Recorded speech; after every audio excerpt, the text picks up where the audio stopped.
Joseph R. Wheeler III, the artist, the founder, the president of the ONYXCON Foundation, coming to y'all live and direct, as I like to do daily. You know I like to talk to y'all.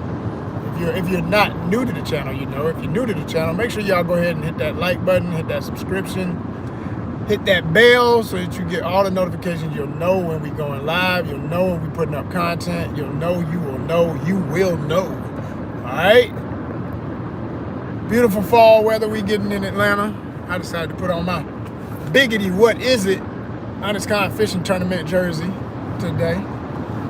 Okay? I'm in full advertising mode, letting folks know about Biggity What Is It. So you're saying, what is Biggity? What is it?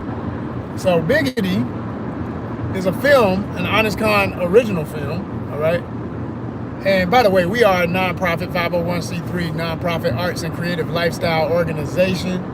We do everything related to the arts, popular arts, to the great outdoors, to living your best creative lifestyle, okay? That's what we cover. So it's multi-niche, all right? We are not a one-trick pony. We never will be. We never intended to be. We're going to always give you more. We're going to give you a variety. That's what we about, all right? So Biggity What Is It is one of my film projects that I wrote, produced, directed,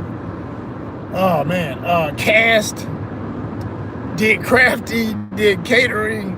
I swear I did it all. Well, I technically didn't cater it, but I'm saying I provided all the things needed, is what I'm saying. And it came to be as a film many years ago, not too many years ago. I think we're coming up on our second anniversary of the film release. It was done in November, so you know November's right around the corner. And I always say the concept being a creature feature about a monster that lurks in the woods at a certain time of year, always in fall. That's the season of the Biggity, is fall.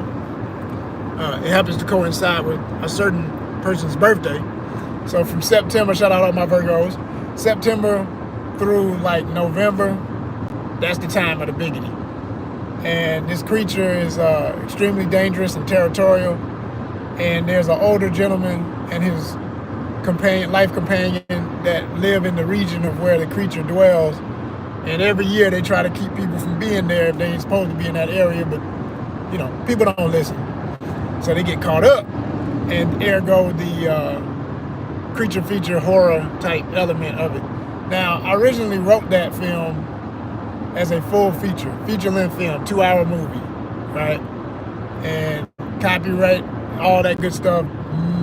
Wow, what year was that? It was way back, way back. We talking about in the early 2000s, somewhere in there. And I always had wanted to do it as the feature film. I always wanted to get other artists involved, a whole crew, and really do it on a whole level that would be respectful of what I envisioned. Because the creature would require, I'm trying to think of other movies to give you an example. Like, I mean, if you think of just horror movies like Tremors, which is one of my favorite series, or like Jeepers Creepers, Jaws, I mean, all these legendary horror movies, of course Godzilla and all of that, and all the giant monster films and everything, those would be the inspirations to the type of movie it is. But you could also add in something like Get Out. It's a little bit of Get Out going on to it. So it's not really about just being gory and stuff. It's more psychological thriller, psychological horror. I always call it intellectual horror. It's the genre I feel I coined that phrase, or I use it a lot.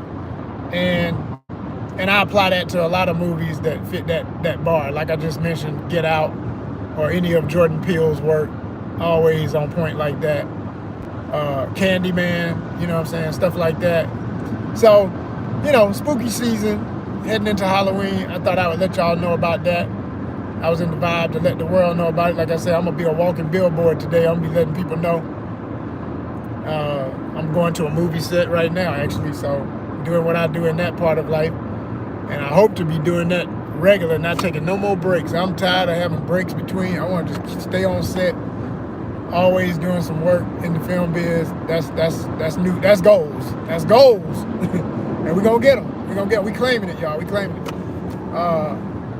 So yeah, the concept, like I say, is a creature feature, and I want y'all to go check it out. It's right here on ONYXCON. You can see it anytime right here. It's 2 parts to it. All together, total, I think the runtime is about 45 minutes, something like that. So if you got a cool 45 minutes to spare on your lunch break today, or start episode 1, finish it at home, that kind of thing. Thanks for the thumbs up. I see some people put the thumbs up. I appreciate y'all. Y'all the real ones. That's my monetization nation checking in. My people who understand, hey, if you don't like it, if you don't love it, hell, it don't even matter. You don't even have to like it. Put a thumbs down. It all works. It all helps monetize. It all tells YouTube that people are looking at the content, and that's what we need. So we appreciate you. We appreciate you. But yeah, it is a creature feature, and I didn't have a big budget at all. I always tell folks I had not even a shoestring budget. I had like just a shoe. Okay, I could put my shoe in it. We're gonna run with it. When you're a kid, you take your laces out and you run around with them until they fall off. Okay, yeah, we're gonna run them till they fall off. That's what we did. We did the damn thing. I'm very proud of that project, because to be so low budget, if I had to estimate a budget, I would say total, and I mean not just for the days we shot, because it was technically only 1 day of shooting, but then we had plenty of B-roll that I had done personally on my own time, like because of it requiring a lot of shots in the woods and stuff. I did a lot of B-roll. No film terms. B-roll is basically, if you're watching the TV, anything that's not main plot with characters talking and carrying on, it's just showing you the setting, like, a aerial view, a drone shot of a city, or, right now I'm looking at this horse on the back of this truck trailer. I can't even turn my phone around. Let me see if I can. Hold on, I'm gonna give y'all a little treat. Hold on. Show y'all. Let's see, show you the horsey. The horsey in the back. You know what I'm saying? Like, if I wanted that to be B-roll in a movie, be like, headed to the ranch, and you want to set up the shot. So you got a truck with a horse going to a ranch, that kind of thing. But anyway, we out here, ATL, you know what it is. But yeah, hold tight, y'all. You know how it go. You got to drive first. Drive first. But yeah, I did a lot of B-roll for a little bit over a year. So I had plenty of stock footage, great photos. Y'all watch when you see the intro of the movie, you're gonna see a lot of all that nature photography and everything. The drone shots were done by my good buddy Sherwin Brown. My main cameraman was Cedric Beasley, and the rest was just all cast. It was me, Mr. Johnny Popwell, who is an absolute legend in the film business. Remember all my names. Oh my gosh. It made me want to flip my jersey around, but I can't do that while I'm driving. But I got the faces on the back. You know what? I'm not even going to do that. I hate when I start naming people, and if anybody ever watches it, they feel left out because I didn't mention them. Y'all know I love y'all. It ain't about that. I'm just driving, that's all. And my mind is a little scattered because I'm tired as all hell from some late days on set.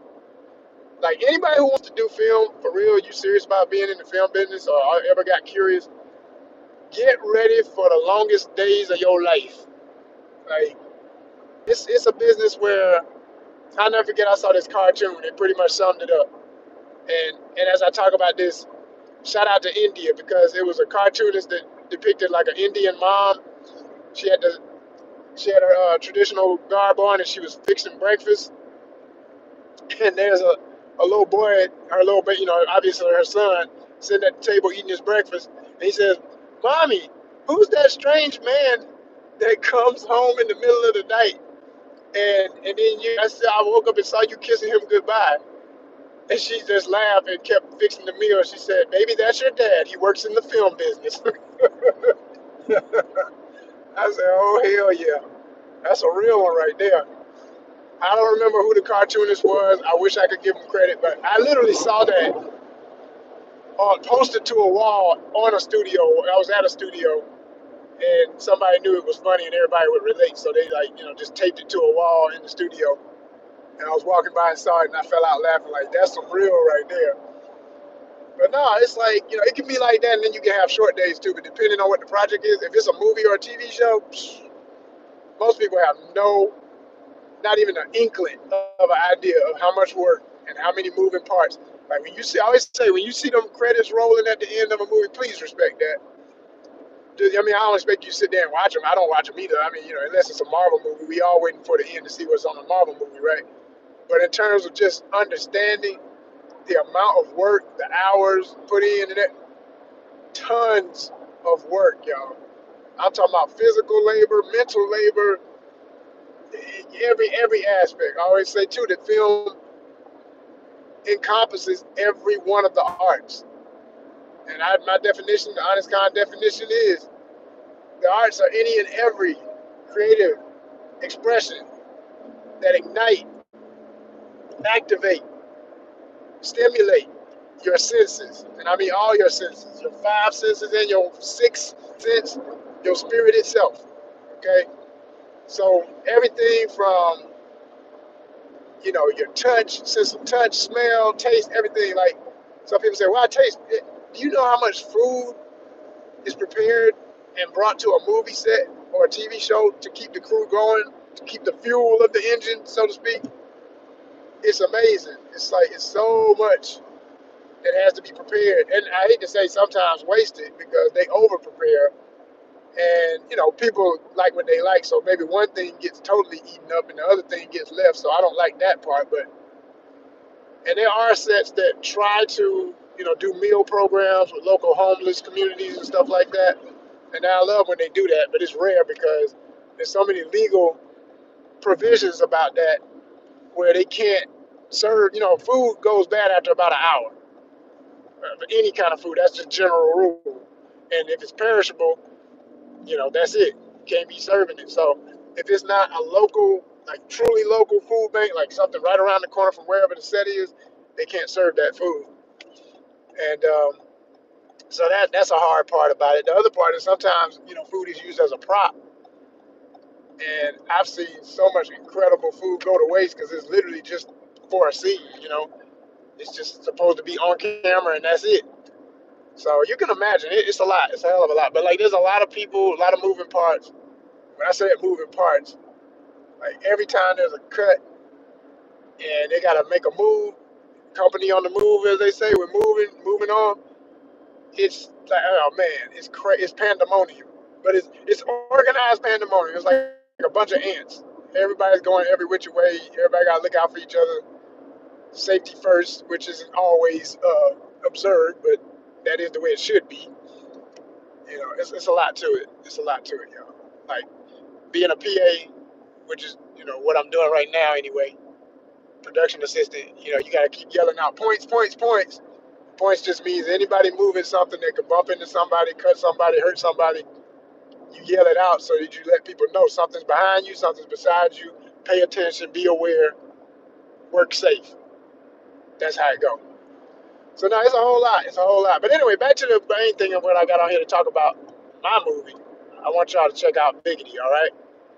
Show me love, y'all. I want to see the number go up today. It's already like a little bit over 500 or something like that for episode 1 or 2. I forget which one. Both of them got like hundreds, but I want to see it hit thousands. It deserves it. Like I said, it's 2 parts. It's Biggity, What Is It? Part 1 and 2. Right here on YouTube, right here on the ONYXCON network. All you gotta do is go through our playlist. You'll see all the multi-niche topics and everything we handle. But go under ONYXCON Film Festival. ONYXCON Film Festival. And you will see Biggity. What is it? All right? Do me a solid. Check that out today. Appreciate y'all. Peace.